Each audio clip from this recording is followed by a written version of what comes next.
Hey, Bill Applegate here. We're going to look at some dominant chords today, some dominant scales that we can use besides just the mixolydian in a 2-5-1 in major. So first we're going to look at a dominant scale that we've already actually looked at in the 2-5-1 in minor, and that's a 5 chord with a flat 9 and a flat 13. So in the case of G7, it would be the C harmonic minor starting on the G, the fifth note of the C harmonic minor. And that's going to give you the flat ninth and the flat 13th. Flat, flat 9, right? Flat 13.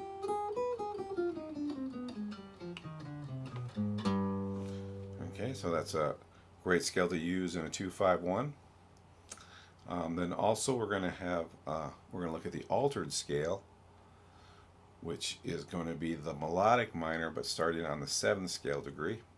So for G7, I would use an A flat melodic minor, but starting on the G.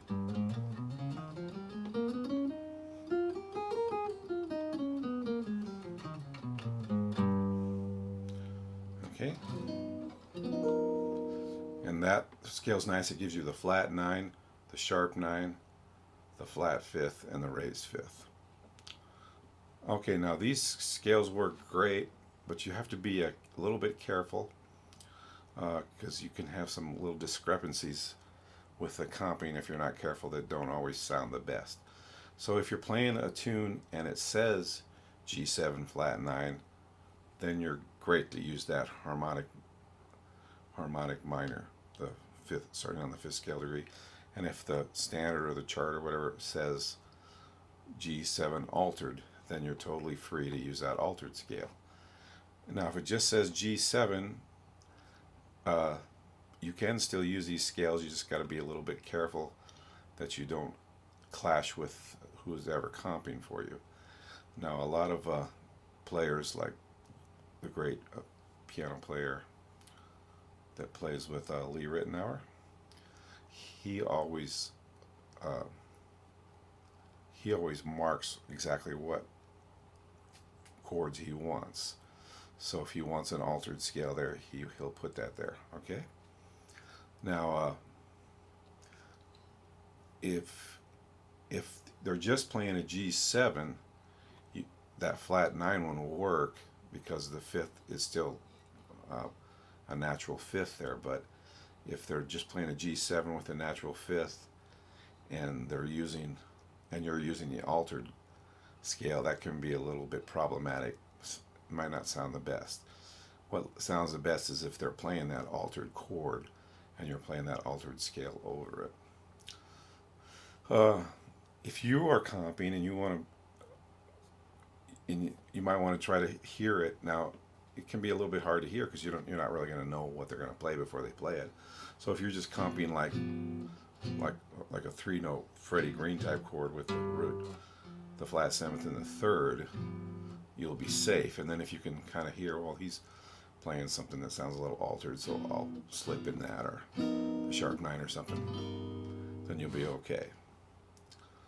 So, and then some people will just go for it. They won't really care what the comper's doing, and it's not a horrible sound, but it can be not.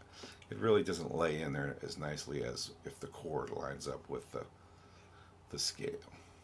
Okay, so I'm going to go ahead and play 2 examples of each.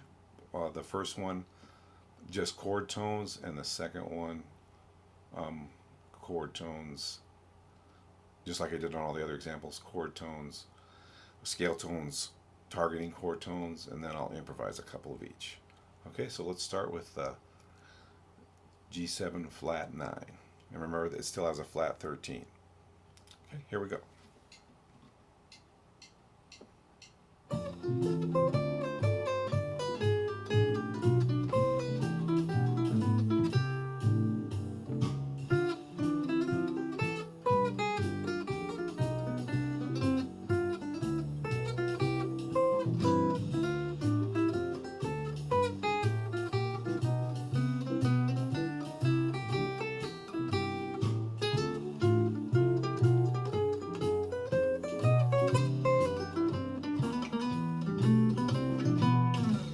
Okay, now I'm going to do some examples on the altered scale, the G7 altered.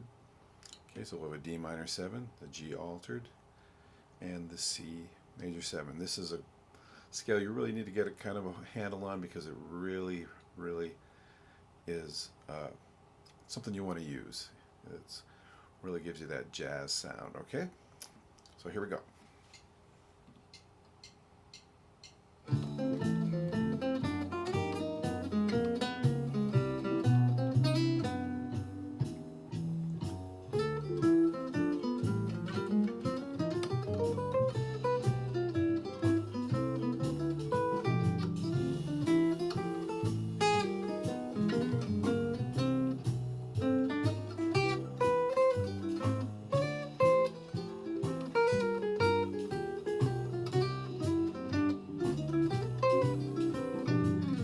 All right, there you have it. A couple ways we can alter the seventh chord using flat 9, flat 13, or an altered scale.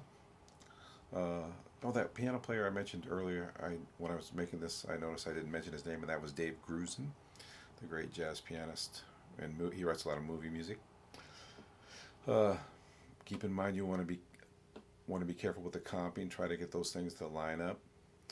One example could be I I play with a piano player that's really it's also a saxophone player, so he's just starting to get used to playing piano, and he will gladly play whatever chord I ask him. So if I know there's certain places I want to use an altered scale, then I'll let him know and tell him that I want him to play that altered chord to go with it.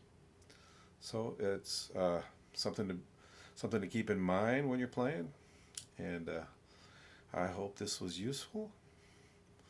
And you guys have a great day. Thank you very much.